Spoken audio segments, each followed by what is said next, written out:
Jika Mita mengaku ikhlas melepas kepergian sang adik, berbeda dengan sang bunda Emmy Sofiana. Ternyata bunda sangat berat melepas kepergian anak tercintanya itu. Apalagi Kiki meninggal di saat 3 hari setelah perayaan ulang tahunnya yang ke-27 tahun pada tanggal 13 Juli lalu. Tak heran jika mengingat semua itu spontan membuat bunda sedih. Alasan apa sebenarnya membuat bunda hingga detik ini belum rela Kiki dipanggil oleh sang kuasa? Dan bagaimana juga cara penyanyi mempunyai nama asli Camelia Happy Pramita itu membesarkan hati sang bunda agar tidak larut dalam kesedihan yang tidak berkesudahan. Hati yang mengeluh saat hilang arah.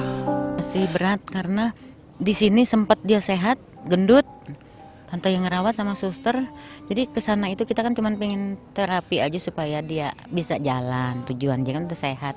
Dan tante belum terima tuh ini. Kenapa sih jauh-jauh ke sana sementara sempat waktu sakit dibawa pulang ke rumah di Lipo, dan di rumah Mita juga rame, di Lipo tuh rame. Kenapa dia mesti ke sana yang sepi, yang kita nggak kenal itu tempat? Itu aja yang hilang banget. Hari ini belum nerima, baru 75% nerima dia pergi. Mudah-mudahan aja Allah membolak-balikan hati tante supaya nerima dia pergi ya. Ya memang umur kan nggak ada yang tahu ya. Mungkin mama mikirnya kok Kiki kenapa sih mau jauh-jauh gitu, diurus di base camp selama 6 bulan. Dia alhamdulillah nggak pergi kemana-mana, maksudnya sehat-sehat aja. Terus sempat pulang juga ke rumah. Kalau misalnya mama mikirnya mungkin kalau mau meninggal kenapa nggak di rumah gitu. Itu mungkin semacam kayak satu pesan ya dari dia gitu. Kenapa dia milih meninggal di tempat yang jauh, supaya keluarganya ya nggak kepikiran terus. Karena kalau deket udah otomatis kan mungkin mama akan lebih terus tiap hari nangis kalau misalnya meninggalnya di rumah. Kini yang membekas tinggal kenangan akan sosok Kiki semasa hidupnya. Sosok seorang adik yang tidak menyusahkan dan hebat dalam melawan rasa sakitnya. Namun sosok itu sudah tidak ada lagi di momen perayaan Hari Raya Idul Fitri nanti. Di hari yang semestinya Mita bisa berkumpul dan berbagi kebahagiaan dengan Kiki. Namun ternyata ia lebih memilih untuk berpulang ke sisi yang kuasa. Beruntung sebagai kakak Mita telah berjuang hingga rela menjual aset pribadinya demi kesembuhan sang adik. Meski kini ia dan Kiki harus berpisah di alam yang berbeda. Habis-habisan lah ya, udah segala macam diusahain, segala macam dilakuin, sampai jual mobil, sampai gadein sertifikat rumah, ya semua lah ya demi kesehatan dia. Dan memang ya namanya sakit berat gitu kan gak gampang, memang butuh biaya besar. Tapi balik lagi semua memang udah diatur sama Allah, dan aku yakin rezeki pasti ada aja gitu. Dan alhamdulillah selama ngobatin dia, rezeki ngalir terus kok. Jadi aku udah gak ada penyesalan karena apa yang dia mau udah aku.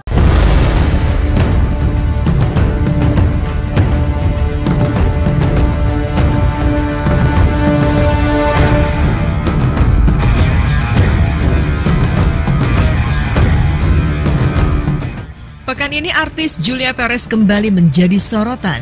Bagaimana tidak? Setelah mengaku jika kisah cintanya bersama Gaston Castaño kandas seiring gagalnya rencana pernikahan mereka yang sedianya akan digelar pada bulan September mendatang, namun tiba-tiba saja pasca Hari Raya Idul Fitri yang baru saja berlalu, Juppe dan Gaston terlihat kembali mesra. Ada apa dengan Juppe? Sempat mengaku tak sudi bertemu dan mengingat sosok pesepak bola tampan asal Argentina yang telah mencampakkan dirinya itu. Tapi mengapa Juppe dan Gaston justru mempertontonkan kemesraan mereka saat berada di Pulau Kelor yang terletak di Kepulauan Seribu? Benarkah 5 bulan putus? Kali ini pasangan sejoli beda kewarganegaraan itu benar-benar tak bisa dipisahkan dan memutuskan untuk comeback alias cinta lama bersemi kembali.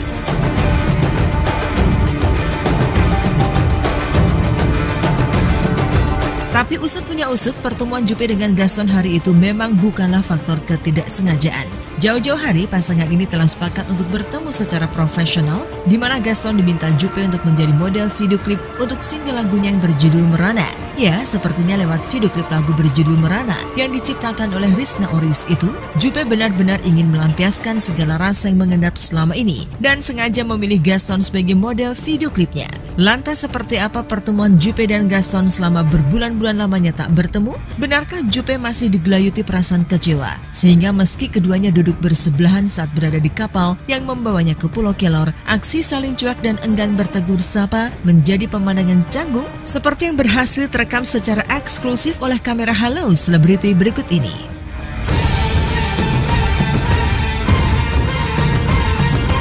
Pemirsa Halo Selebriti, sekarang kita sudah berada di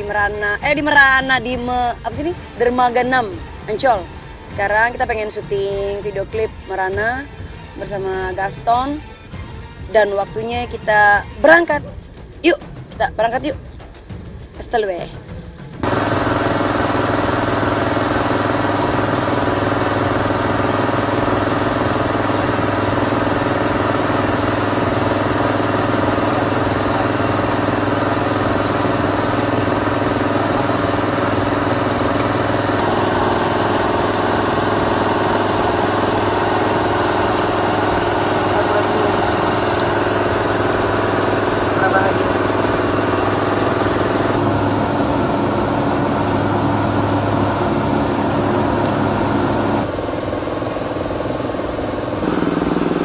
Oke, sampai di Pulau Kelor. Waktunya kerja. Oh, kerja nih, Bu. Ya, kerja dong. Bukan lagi mau. Oi. Kerja.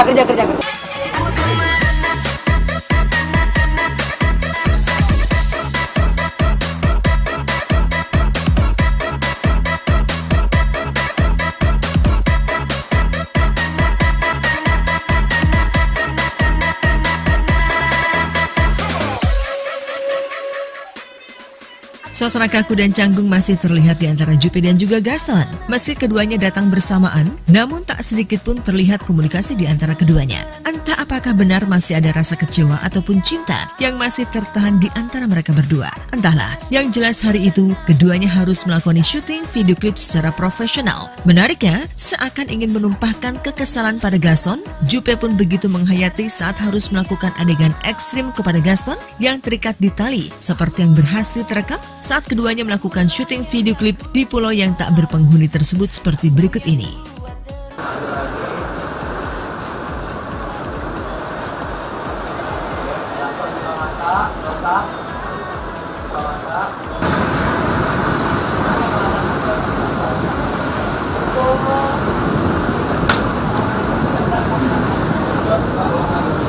Ini kostum kedua. Nah, kostum kedua itu lebih simpel karena nih awal-awal kita lagi pacaran. Pacaran simpel tadi baru killing scene. Itu adegan cambuk yang aku lagi benci dia, aku siksa dia karena dia bikin aku merana. Sekarang adegan pacaran. Ini kayaknya berat ini. Beratnya kenapa, Pak? Saya semangat banget. Oh, iya? Kan udah 3 bulan. Jadi semangat, gak ada peluk-peluk. Yang aku cinta, yang aku rindu. Ini adegan agak-agak. Oke, lagi. Kalau ada itu ya. Nanti dia mau gesek-gesek sesuatu. Pemirsa Halo Selebriti semuanya, saya sekarang berada di Pulau Kelor ini lagi syuting video klip Merana. Ini adalah pertama kan Aku Rapapo, sekarang Merana. Ini lagu memang saya teruntukkan untuk Gaston. Gitu. Jadi kalau yang pertama Aku Rapapo tuh nggak bisa ada Gaston karena itu momen-momen dimana dia memang baru ninggalin aku, jadi masih sakitnya dan belum bisa juga sama dia. Tapi yang kedua ini saya beruntung bahwa ya kita sudah kita sudah memahami bahwa ya udah kita pisah ya udah gitu. Jadi kita profesional aja karena masih banyak banyak job-job yang mereka tetap mau kita berdua gitu loh. Ya mau nggak mau kita harus profesional sekarang. Pasti ada ikatan emosional, masih ada semuanya. Bohong saya nggak ada, ya kan? 7 tahun men. Memang dia adalah laki-laki yang paling tepat di video klip ini. Tadi keren kan semuanya. Ya nggak nyesel lah, nggak nyesel untuk bisa bayar Mas Gaston yang sangat terkenal ini kan. Siapa sih yang nggak kenal Mas Gaston? Yang dia yang pasti dipukulin. Benar di sini kena ada jeans, saya bilang, pukul di jeans nggak apa-apa, enggak, tapi langsung kena di sini, apa namanya? Enggak, langsung enggak. Adegan yang pertama yang scene terakhir kan aku harus cambuk dia kan. Aku mau cambuk bohongan, tapi karena mungkin ada emosa, aku cambuk bener dia, pak langsung. Tapi kamu suka kan? Enggak. Nah, kamu tahu saya tidak suka orang. Ya, tapi saya terima karena ini ya cuma sekali aja. Aku merana Adegan-adegan romantis yang harus dilakoni Jupe bersama Gaston rupanya dirasa berat bagi pemilik nama asli Yulia Rahmawati tersebut. 5 bulan berpisah dari Gaston membuat dirinya harus kembali beradaptasi dengan laki-laki berdarah Argentina tersebut. Perpisahan yang terjadi di antara keduanya sempat membuat Jupe jatuh dan merasakan sakit hati yang mendalam. Jika kali ini Jupe berhasil bertemu kembali dengan Gaston, itu karena ia memang menginginkan Gastonlah yang menjadi model dalam video klip single keduanya. Ia pun rela membayar Gaston secara profesional demi bisa total dalam berakting di video klip keduanya ini. Lalu bagaimana perasaan Jupe sesungguhnya kepada Gaston saat harus berkali-kali beradegan romantis dengan sang mantan kekasih? Ini inti ceritanya, Jupe nuduh kamu nggak mau ngaku, terus Jupe ngamuk besar, kamu dorong dia, Jupe jatuh. Sekarang jawab aku. Siapa mereka? Kamu bohong, jawab. Jawab.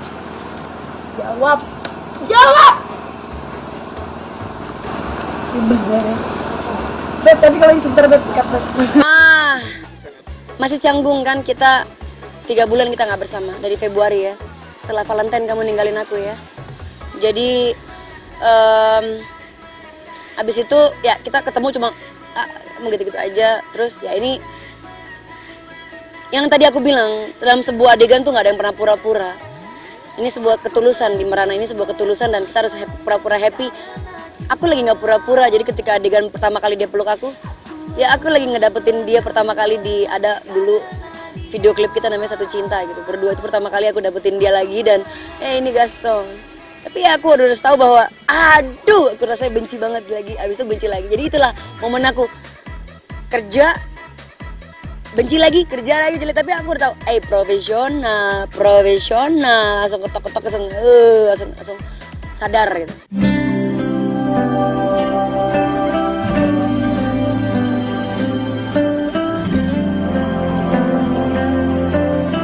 Ya, ekspresi serta pandangan mata kedua sejoli ini memang tak bisa dibohongi jika masih ada cinta di antara keduanya. Tapi apa mau dikata, kali ini Jupe tak mau berlama-lama merana karena cinta Gaston yang tak seperti dulu lagi. Jupe pun menegaskan kandasnya jalinan asmara yang sudah terjalin selama 7 tahun bukan karena masalah restu yang juga urung diberikan sang bunda. Tapi memang takdirlah yang sepertinya sulit menyatukan mereka. Kendati berusaha tegar melepas Gaston, namun air mata Jupe tak kuasa terbendung seperti berikut ini.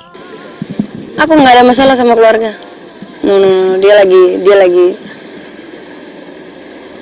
Kenapa?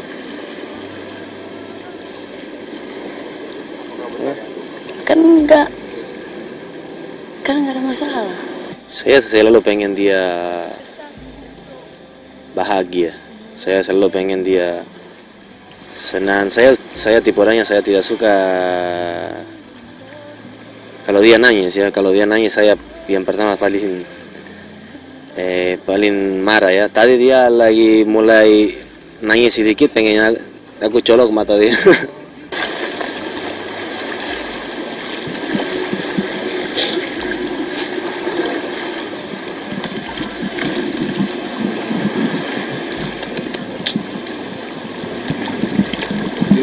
Gaston ingin membahagiakan Jupe. Ya, saya udah mulai nangis, saya tidak suka.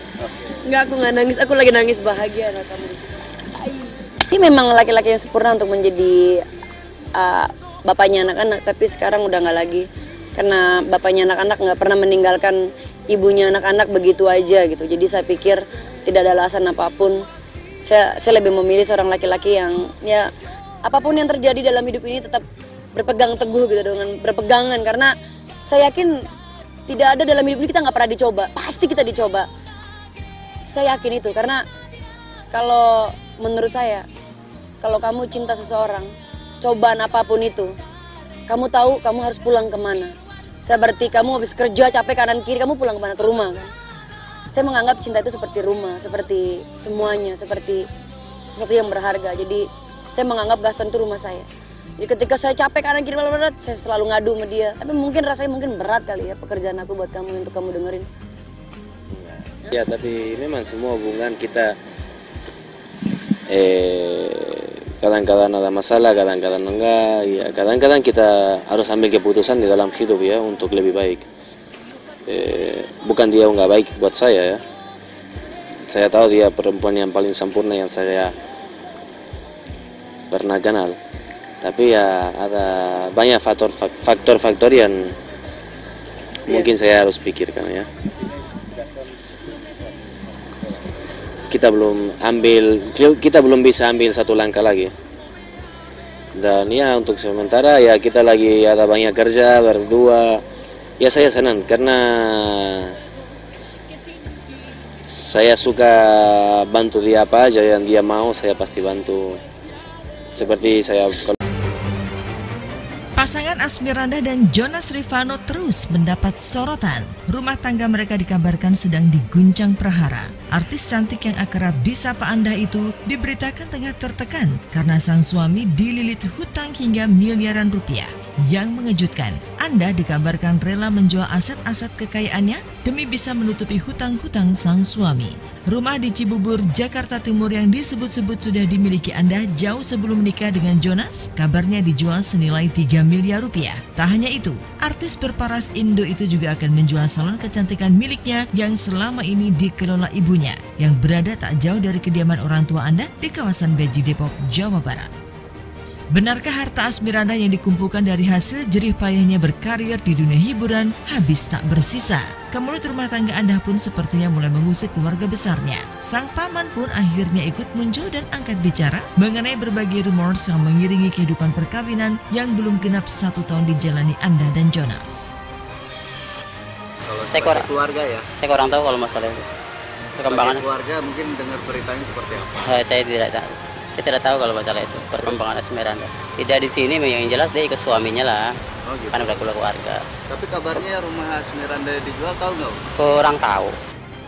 Pernikahan Asmiranda dan Jonas Rivanno memang penuh kontroversi. Sempat membatalkan pernikahan yang pernah mereka lakukan pada Oktober 2013 lalu. Pasangan ini kemudian menikah lagi pada Januari 2014. Sayangnya, pernikahan itu berlangsung tanpa restu orang tua Anda. Meski pada akhirnya menerima keputusan putrinya itu, ayah Anda Anton Zanman tak bisa menutupi rasa kecewanya. Benarkah orang tua Anda tak rela jika putri kesayangannya itu harus mengalami kemelut dalam pernikahan yang baru seumur jagung dijalani?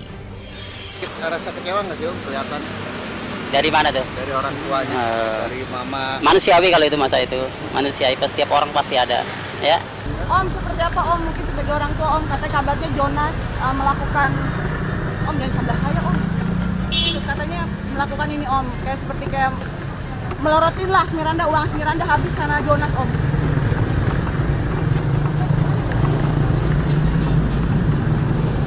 Gimana Om? Om jawab dikit Om. Bener Om. Rumah yang di Cibubur katanya dijual Om. Bener Om? Rumah yang di Cibubur dijual Om, cuma buat membayar hutang Jonas Om. Orang tua kecewa gak Om? Jangan matamu menggoda.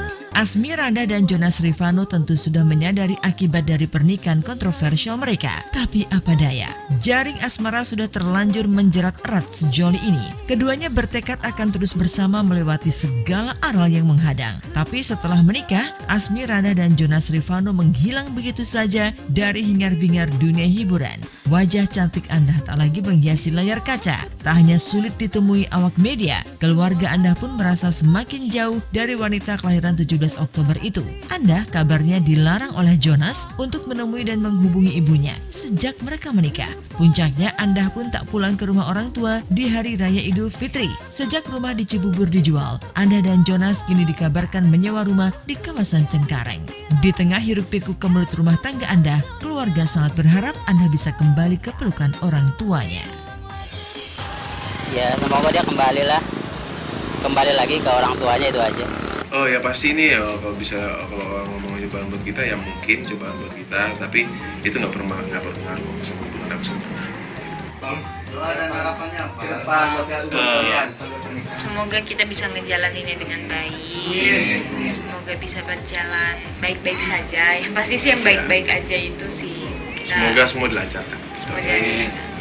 Oh kalau ngobrol sih enggak, tapi kan kita juga manusia harus belajar ya. Mungkin dari pengalaman orang lain juga atau gimana pun. Tapi mau kita belajar gimana pun juga kita melihat pelajaran yang paling berharga itu pengalaman. Jadi kita bisa jalanin, sambil jalanin kita sambil belajar. Buat aku begitu. Yakinkan buat Vano, apa yang buat Vano? Vano sih yang bikin aku yakin ya, yang jelas karena selalu kehadirannya Vano selalu ada buat aku dan banyak hal yang baik sekali dari Vano yang memang itu menjadi alasan terkuat aku gitu, kenapa aku yakin sama Vano. Sama Anda. Sangat yakin, kalau nggak yakin aku nggak akan